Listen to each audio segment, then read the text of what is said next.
Well, it's that time of the month again. It is time for your monthly market update for Las Vegas, North Las Vegas, and Henderson. And maybe this month I've got some good news for you. So stick around. Let's find out what's going on in the market.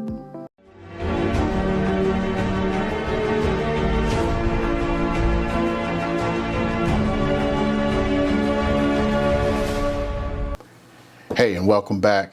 And if you enjoy the content that you're seeing here, I want to go ahead and remind you, go ahead and click that subscribe button, help this channel grow and defeat that YouTube algorithm. And let's talk about the bright spot this month. It's the U.S. economy. The economy is roaring back from the pandemic that we've had, and it's growing at the fastest clip in U.S. history. And the economy is growing at 4.5%. And that is among the best we have ever had. So that is being led by the darling of the economy right now, which is, of course, housing. And you all know from looking at this channel, any channel, listening to the radio, for those of you still listen to the radio, not listen to XM satellite or something, housing is just nuts. And you know what? It is helping the economy out right now. Now, in a little bit of good news, bad news, mortgage rates are still at pretty historic lows. The National Association of Realtors are expecting the mortgage interest rates to rise a little bit by the end of the year and to settle at about 3.2%. But don't fret, that is still a very good interest rate to be at. As far as the housing appreciation, yeah, I know it's been double digits and it is killing folks. You got people offering way above what houses are actually worth. We're starting to hopefully see that slow down as more people put their homes on the market. And they're only expecting to see about 7% over the next year as far as the rise in the housing prices, which is a bright note compared to what we've seen in the past. So let's say you own a median $300,000, median is actually more than 300,000, but $300,000 house, expect to see a little over $20,000 in price growth over the year. So that is still much better than the past, especially if you're a buyer who just can't get in the housing market now. At least you'll only be paying, another $20,000 next year compared to where it was, where you'd probably pay another $50,000 over the year. So, bright news. And now for the dour news. When is this housing thing going to end? Not soon. So those of you who are wishing for this to be a housing bubble and the housing market to crash tomorrow, it doesn't look like it's going to be that way. And we're going to have a little bit of a housing situation for the next few years. And I'm going to pop up a little chart here so you can kind of see what's been going on. And this was actually years in the making. Now, if you look between 1956 and 2006, on average, about 1.1 million homes were built per year. Now, that kind of reversed from 2007 to 2020, an average of about 700,000 homes were built per year, a shortage of almost 400,000 homes per year. So right now, we are $5.5 million in the hole. So, hey, now we're back to me. Guess what? Did you know that our population kept increasing? So there are more people, and we built fewer homes than we actually needed. So, supply, demand, basic economics. Anything that's going on right now, including this absolute nuts rise in price that we're having, that was a supply and demand issue.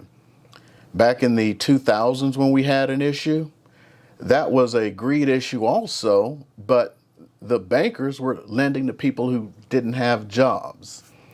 I'm sure you've noticed if you've tried to get a loan lately, they made sure you had a job. They checked you out 17 ways to Sunday, so we're not going to have that problem this time around. So there is no bubble, which means prices are not coming back down anytime soon. So if you're on the fence, hate to be you. And that's all I have to say about that. Now, the funniest thing is Google reported that the search for the term, wait for this now, when is the housing market going to crash, spiked by 2,450% last month. So a lot of people are waiting for the housing market to crash. Unfortunately, it's not. Not even Google thinks it's going to crash. So it's where it is, and that's what's going on. So a little bit of more news is going on. I've talked about how they've been flip-flopping over this first-time buyer thing. During the campaign, Biden promised $15,000. Then they started talking 25, but it said like, hey, this is just talk. 2 congressmen have actually introduced it into Congress. So they're actually it's an actual bill now. Go figure. So here's what we got going on. So let's see if it passes. 10% on the purchase price, up to $15,000. Right now, the way the bill has been presented, you have to make less than 160% of median income for that area, and the house has to be less than 110% of the median purchase price.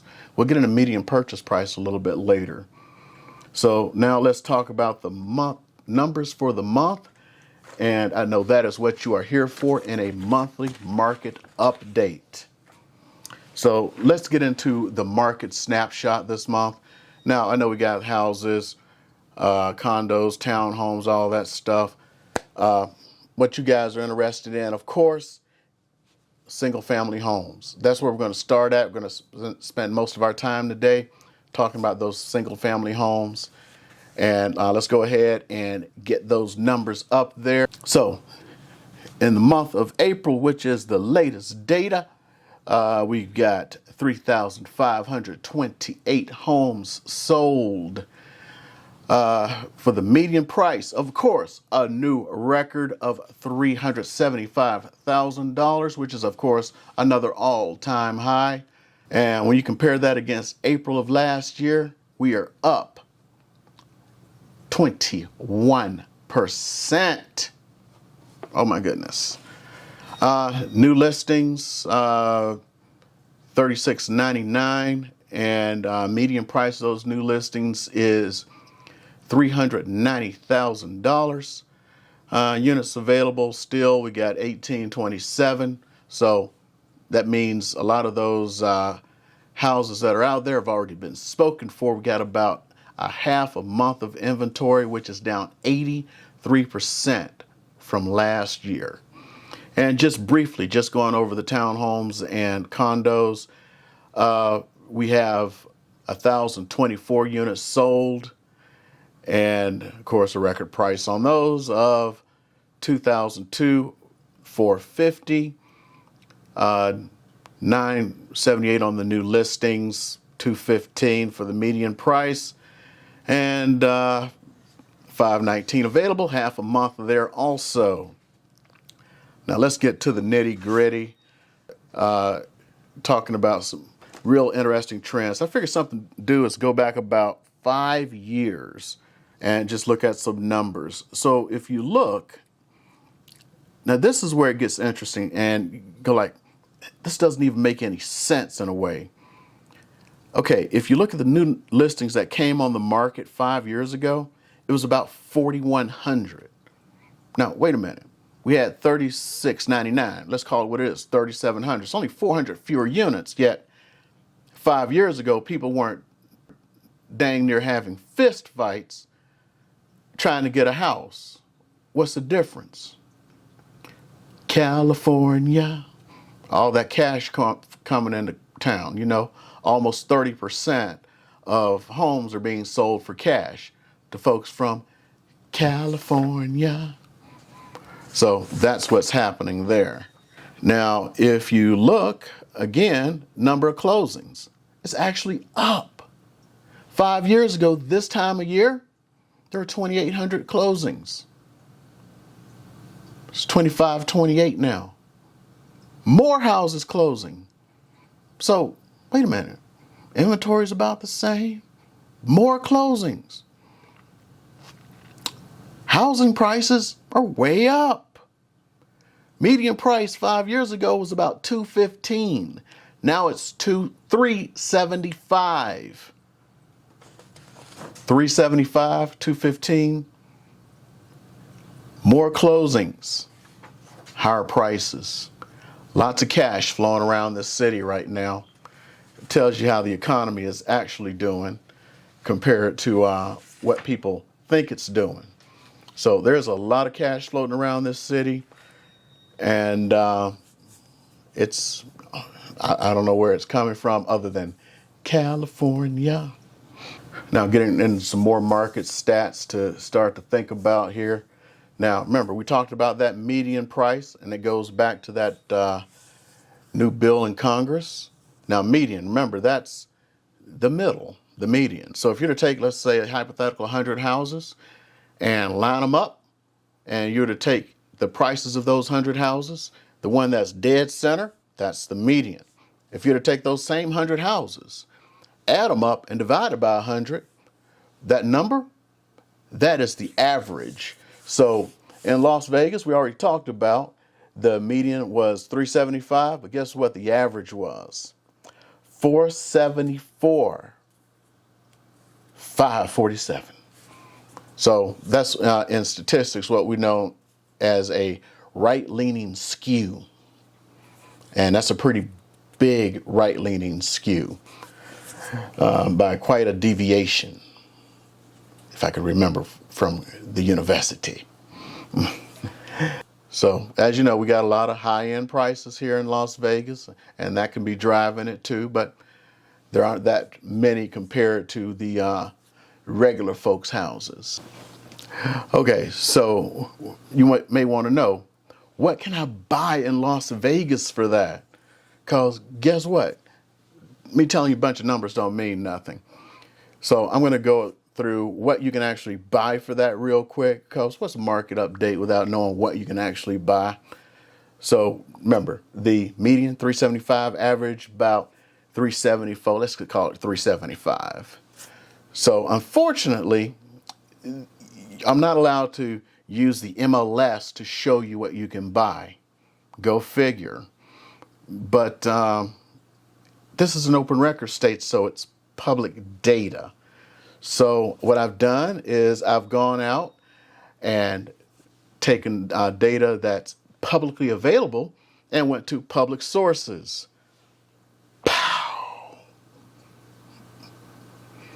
And this time, I just figured that I will follow the rules. I will not use the MLS. I will use public data and show you some houses that are available, which, go figure. So let's go ahead and look at a couple of houses that are available that you can buy. And that's based, of course, houses that sold in the last few days. Okay, so we're going to the first house here. So it's right at that magical number, about 375. And kind of go through it and see here. And you see what you can get at that 375 price. So it's up in the Northwest, popular area. Just real quick, standard, newish house. Now the interesting thing about this house here is the original price was $365 and it sold for $375 in only 4 days. So that tells you a lot. So this is indicative of most of the sales over the past month. They have sold for greater than the list price. So people are paying greater than list, and it's all that California money and everybody else. So I just wanted to let you guys see that. So the next house we're going to look at, this property here, it is a nice single-story house here. Now, what's really nice about this house is the beginning price point. It was $355. Know what it sold for? $375, which means someone paid $20,000 over the list price. And it sold in 2 days, which tells me it probably had 20 or 30 offers. So that's just what our market is doing. Okay, we're moving into our higher price ranges here of our average priced homes. And this next home is in that sweet spot of $475. So we're actually moving down to Summerlin, of course, a little bit higher priced area. And this first one here is a 2-story home in Summerlin. And if you flip through the pictures, it looks pretty decent here. Final price, $350. So that's actually pretty amazing. Sold for what they asked for it. Sold in 6 days. Okay, our next home here is a nice single-story 3-car garage. Actually, that is not a 3-car garage. That looks like a 2-car garage. Interesting. And yep, that is a 2-car garage. That is the most interesting 2-car garage configuration I have seen. But very nice home with a pool. And it originally was $425,000. And you know what it sold for? Drum roll. $452. So someone paid $27,000 over list price. Parting shots. Things are getting better. Mask mandate ends for everyone who's had the COVID shot. So you're no longer required to wear a mask in public. As far as gatherings, even before the mask mandate was lifted by the CDC, they have lifted all of the restrictions on gatherings as of June 1st. So you can gather all you want as of June 1st. So you can tell that even the day prior to the mask mandate being lifted, all the casinos that were charging parking prior to the pandemic that went back to free parking, they announced that they were going to start charging for parking again. So thanks for the possibility of everyone coming back to Vegas and then going like, I'm going to start charging the heck out of you.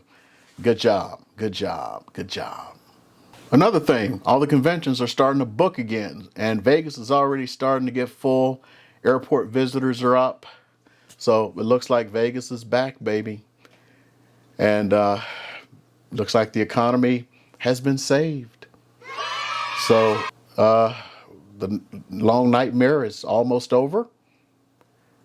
And all we got to do is find some homes for people to get into. So some of the things that are coming up is the rental moratorium is being lifted soon. So I don't know what's going to happen with that. What's going to happen with the people who are renting because, you know, they didn't pay their rent. Will they be kicked to the curb? Will the landlords say, okay, all is forgiven? Are they going to be able to find another rental? Are the landlords going to be sick and tired of renting to people and those houses will become available to you? So are we going to have another crisis on our hands just with the renters? That's going to be up in the air. And just as another little parting shot, where people, besides the folks who are coming from California, where do they have their money? I've been talking with some other agents, and the consensus from some of them, of course, people selling their houses, but another one, especially for those who are under the age of 35 who are buying houses. So the parents are taking the equity out of their homes to give to their children so they can have a future and buy in this market that's rapidly appreciating. And that's when I'd never thought about where some of this money is coming from other than selling homes. And I know some of my clients have been taking their money out of their 401ks. So that's mystery solved. I hadn't thought about that one.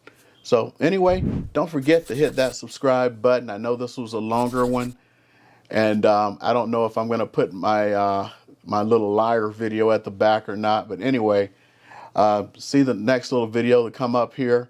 And see you guys later.